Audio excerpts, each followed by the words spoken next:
Donald Trump for a secure agreement on the minerals and solidifying the U.S. backing to accelerate the end of Russia's invasion. But Trump-Zelenskyy meet has turned into shouting match.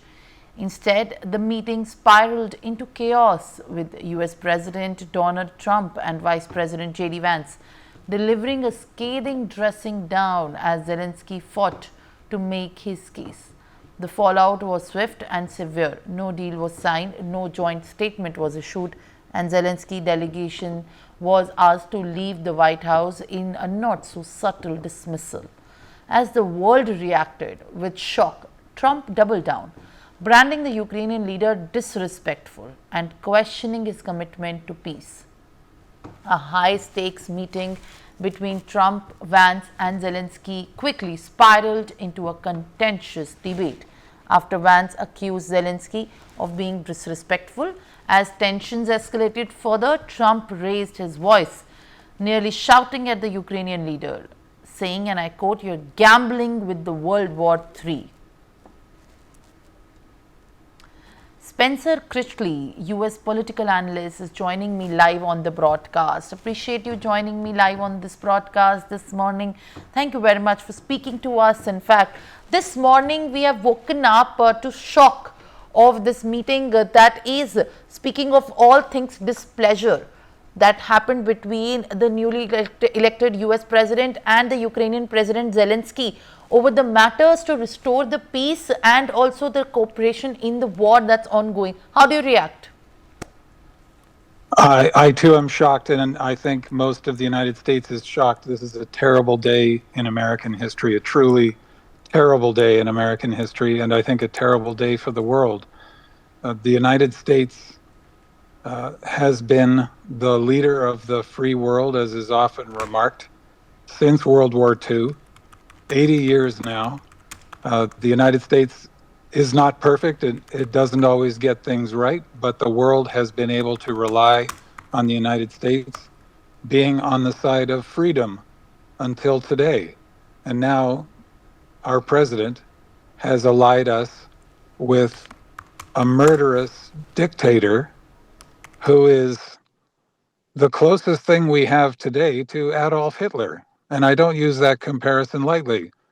But if you think about an aggressor who invades countries to seize their territory, who deliberately kills civilians, who targets apartment buildings, schools, and hospitals, knowingly murdering children, who abducts children from their parents, steals them away to Russia, gives them to new parents to be indoctrinated with Russian propaganda. Vladimir Putin is a monster. For the United States to be allied with Putin's Russia is one of the darkest days of all of American history. All right. In fact, Mr. Critchley, at this point of time, how do you hope, going forward, how do you hope for the discussions and for the kind of scuffle that world has seen to evolve into a better relationship? It is very important right now at this point of time for Ukraine also to be at a peace pact as well. And speaking in this tone and getting into this kind of an altercation on camera does not really look like having a bright future. No, it does not. And I think it's very likely that this was a deliberate sabotage of peace talks with Ukraine. The behavior on the part of our president and vice president was insane otherwise. To claim to be offended and to destroy a relationship based on taking personal offense is ridiculous. It's the kind of behavior of a weakling. The only people who are easily offended are people who feel weak. If you are the leader of the strongest nation in the history of the world, nobody can offend you unless you are such a small person. You can be easily offended under any circumstances. So this was such insane behavior, even for Donald Trump. My first guess is that it was deliberate. They have shown such loyalty to Vladimir Putin, such willingness to, in effect, behave as Vladimir Putin's puppets, that it looks to me like they deliberately sabotaged the relationship with Zelensky. Zelensky said absolutely nothing that was offensive. And as I say, even if he had, what kind of puny tin pot dictator allows himself to be offended because of some passing remark? It's just incredibly irresponsible. Also accompanied by the usual flagrant dishonesty, with Donald Trump repeating his usual easily disproven lies about American aid to Ukraine. Those lies have been corrected to his face by President Macron of France and by Prime Minister Starmer of Britain just in the last couple of days. But of course, he ignores corrections because the lying is the point with him. In every way, it's just utterly shameful, utterly irresponsible, and an extremely dark and dangerous day, as I say, not just for the United States, but for the entire world.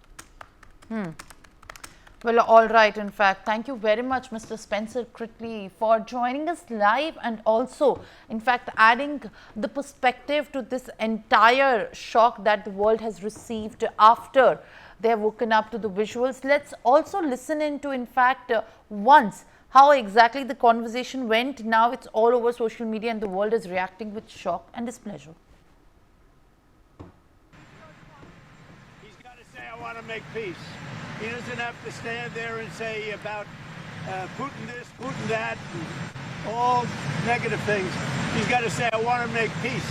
I don't want to fight a war any longer. His people are dying. He doesn't have the cards, just so you understand it, okay?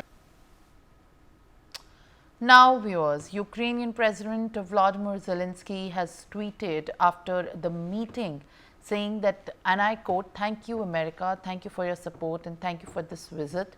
Thank you, POTUS, Congress and the American people. Ukraine needs just and lasting peace and we are working exactly for that." Unquote. Well, Ukraine's President Zelenskyy had been hoping to leave the White House on Friday after positive talks with Donald Trump, capped with the signing of minerals deal. But unfortunately, how it turned out, he faced extraordinary dressing down in front of the world's media. All right, viewers. For more such videos, subscribe to the Newsx YouTube channel, hit the bell icon.